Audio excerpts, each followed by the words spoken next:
Dengan perasaan yang sangat sakit, Nian keluar dari kamar itu sambil menoleh untuk terakhir kalinya.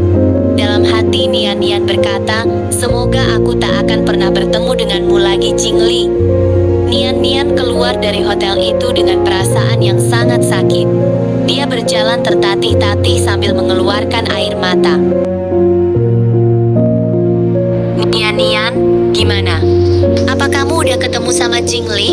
Gadis cantik ini bernama Ruoyu. Dia adalah teman dekat Nian dari kecil.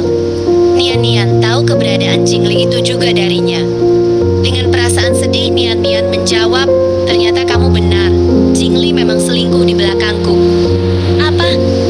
Aku benar-benar gak habis pikir Jingli. Dia..." Ruoyu turut bersedih atas apa yang terjadi pada Nian.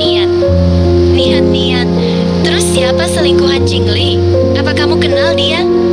Nian mengangguk lalu menjawab dengan nada lirih, "Dia Subing." "Bagaimana mungkin? Subing? Wanita hina itu? Dia temanmu sendiri. Bagaimana dia bisa bertindak keji pada kamu, Nian? Ini gak bisa dibiarin. Aku mau ngomong sama dia." Sontak Ruoyu menjadi sangat marah.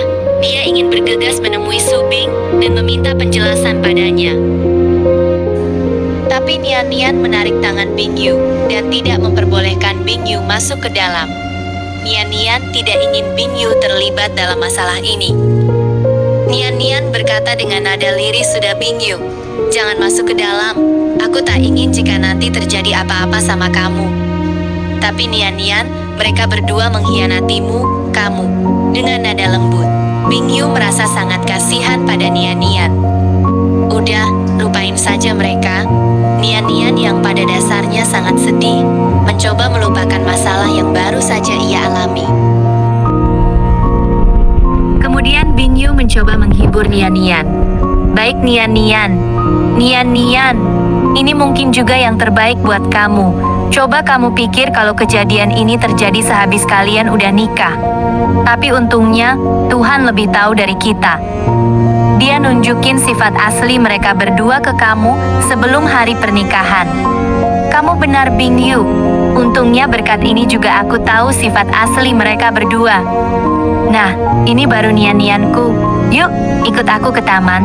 Kemudian Nian dan Bingyu pergi ke taman.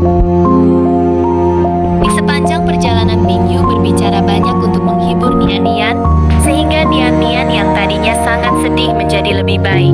Kemudian mereka berdua duduk di bangku. Nian menyandarkan tubuhnya pada Bingyu sambil mendengarkan banyak kata-kata penghibur dari Bingyu. Nian, kamu tahu nggak kamu itu baik? Kamu cantik, kamu juga pintar. Jadi cuma cowok yang layak aja yang bakal nikah sama kamu. Kamu harus ingat. Kamu pasti bisa nemuin ganti cowok brengsek itu. Bingyu, kamu benar. Aku gak akan lagi pikirin mereka berdua, apalagi bajingan itu." Tak terasa hari semakin gelap, mereka berdua akhirnya pulang. Saat perjalanan pulang, Nian dan Bingyu berpisah di persimpangan. "Dadah, Bingyu. Terima kasih ya buat malam ini. Kalau gak ada kamu, mungkin sekarang aku masih sangat sedih." "Iya Nian, kamu gak perlu sungkan sama aku. Kamu teman baikku dari kecil. Aku senang kalau lihat kamu bahagia. Kita pisah dulu ya. Kamu hati-hati di jalan."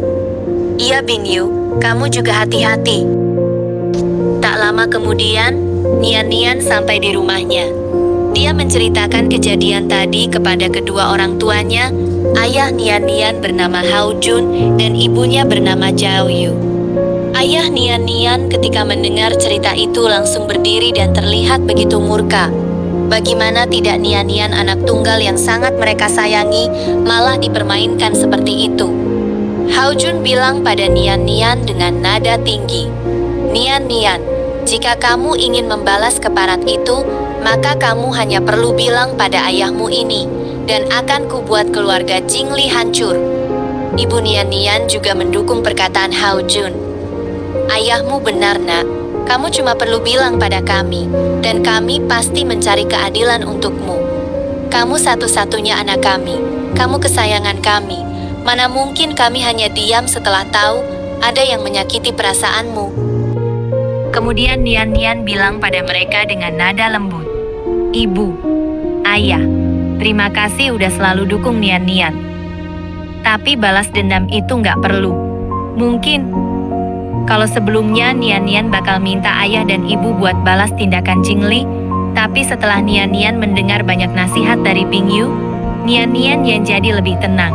Dan juga orang tua Jingli juga nggak ada sangkut pautnya dengan masalah ini. Kemudian Nian Nian mengatakan bahwa selama pacaran, dia tidak pernah mengizinkan Jingli untuk melakukan tindakan tak senonoh pada dirinya. Hao Jun memegang pundak Nian Nian sambil tersenyum. Mereka berdua sangat lega mendengar ucapan Nian Nian. "Bagus Nian, kamu memang anakku yang baik. Ayah lega setelah kamu mengatakannya." Xiao Yu juga menyahut, "Iya nak, ini juga yang jadi alasan kami buat selalu ingatkan kamu supaya tidak pacaran secara berlebihan." "Iya ayah." "Ibu, terima kasih, karena udah selalu beri nasihat untuk Nian Nian." Bersambung, kelanjutan ceritanya akan menyusul di hari yang akan datang. Jadi jangan lupa like, subscribe, dan bunyikan loncengnya.